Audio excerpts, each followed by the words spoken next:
अस्सलामुअलैकुम दोस्तों, मेरा नाम है मोहम्मद उज़ैर और आप देख रहे हैं मेरा यूट्यूब चैनल यूके टॉक्स। आज एक और बहुत ही ज़बरदस्त और इंटरेस्टिंग वीडियो के साथ हाजिर हुए हैं। आइए देखते हैं डॉक्टर जाकिर नाइक साहब की और बहुत ही मज़ेदार video.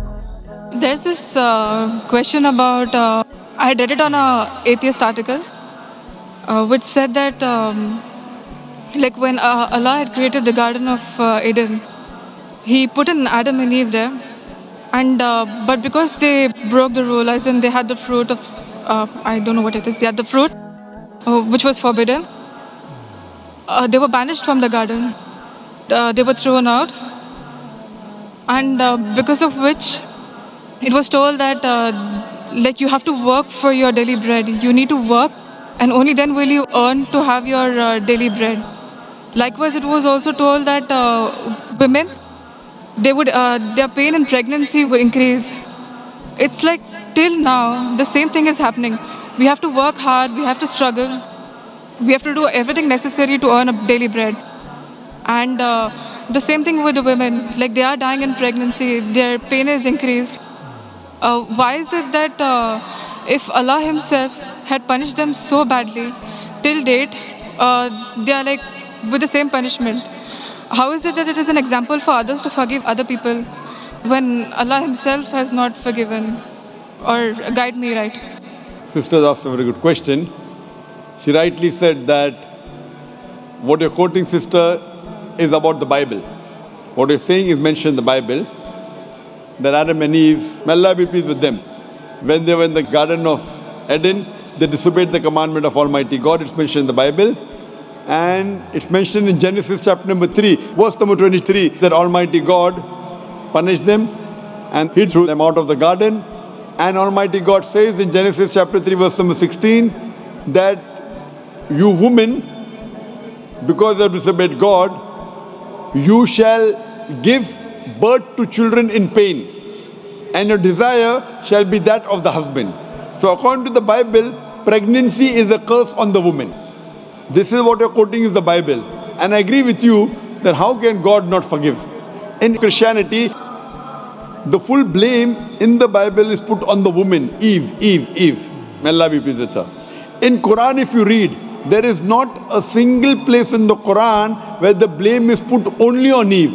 The blame is equally put on Adam and Eve both. May Allah be pleased with them. If you read in the Quran, it's mentioned in Surah Araf, chapter number 7, verse number 19 to 27, that Adam and Eve, may Allah be pleased with them, both of them, they disobeyed God. Both of them, they repented, and both were forgiven. The blame is put equally on them. There is not a single verse in the Quran where the blame is only put on Eve. May Allah be pleased with her. But there is a verse in the Quran in Surah Taha, chapter number 20, verse number 121, which says that Adam, peace be upon him, he disobeyed God. So there is one verse which speaks only about Adam, peace be upon him. But as a whole, if you analyze, the Quran puts the blame on both of them, Adam and Eve. Both of them.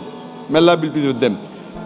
In the Bible, the blame is only put on women. And because of that, Almighty God says, you shall bear children in pain, and your desire will be that of the husband. So pregnancy, according to the Bible, is a curse. But if you read the Quran, pregnancy is not a curse. Pregnancy uplifts the woman. Allah says in the Quran, in Surah Nisa, chapter 4, verse number 1, respect the womb that bore you. Furthermore, Quran says in Surah Luqman, chapter number 31, verse number 14, and Surah Ahqaf, chapter number 46, verse number 15, that we have enjoined on the human beings to be kind to the parents. In travail upon travail did the mother bore you, and in pain did she give you birth. So here we realize that the Quran says that we have to respect your parents, especially your mother. And our beloved Prophet Muhammad ﷺ said, it's mentioned in Sahih Bukhari, volume number 8, in the book of Adab, chapter number 2, hadith number 2. A man approaches Prophet Muhammad ﷺ and asks him that who deserves the maximum love and companionship in this world. So the Prophet replies, your mother. The man asked after that too. The Prophet again says your mother. The man asked after that too. Again the Prophet says your mother. The man asked after that too. Then for the fourth time the Prophet says your father. That means 75%. 3/4 of the love and companionship goes to your mother. 25%. 1/4 goes to the father. In short, mother gets the gold medal, she gets the silver medal as well as the bronze medal. The father has to be satisfied with a mere consolation prize. So these are the teachings of Islam. In Islam, pregnancy uplifts the woman. And I agree with you, once Almighty God has forgiven the human beings, how can you keep on punishing them? So this is the difference between Islam and Christianity, sister. So are you convinced with the answer? Yes, definitely. जैसा कि हमने देखा doctor Zakir साहब ने बहुत अच्छा जवाब दिया। और ऐसी मज़ीद वीडियोस, ज़बरदस्त वीडियोस डॉक्टर साहब को देखने के लिए पेज हमारे को लाइक कीजिए और सब्सक्राइब कीजिए हमारा यूट्यूब चैनल यूके टॉक्स।